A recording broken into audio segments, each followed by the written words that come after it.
خوش نصیب ہوتے ہیں وہ مسلمان جو شیطانی اثرات سے محفوظ ہوتے ہیں۔ لوگ عام طور پہ ایک سوال کرتے ہیں جب بھی کوئی پریشانی ہوتی ہے، کوئی ہم پہ اثرات تو نہیں ہے، اثرات تو نہیں ہے۔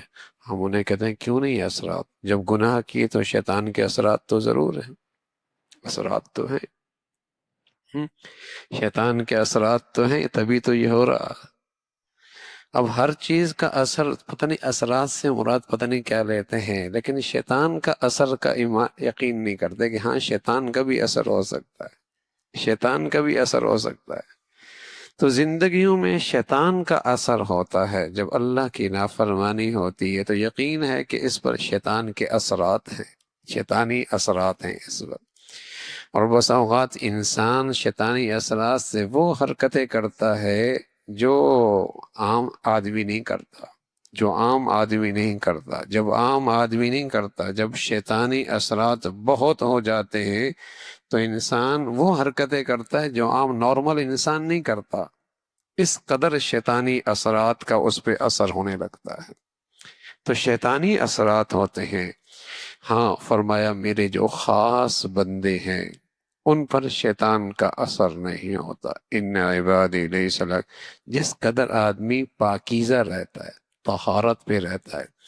طہارت دونوں قسم کی طہارتیں ہوتی ہیں، جسمانی طہارت بھی، روحانی طہارت بھی۔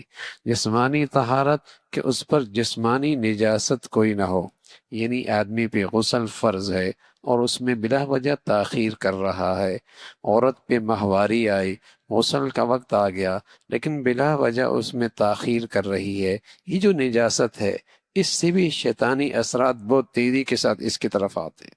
اس سے بھی شیطانی اثرات بہت تیزی کے ساتھ اس پر آتے ہیں، اس لیے کہ گندگی اس کی غذا ہے، نجاست اس کی غذا ہے، گندگی نجاست اس کی غذا ہے، تیزی کے ساتھ اس پہ اثرات کرتا ہے۔ دوسری روحانی طہارت، گناہوں کی گندگی، گناہوں کی گندگی یہ بھی ایسی چیز ہے، یہ بھی شیطان کی خاص غذا ہے۔ کسی گھر میں ہو، کسی گھر میں ہو، کسی زندگی میں ہو، شیطان اس پر بھی تیزی سے قابو پاتا ہے۔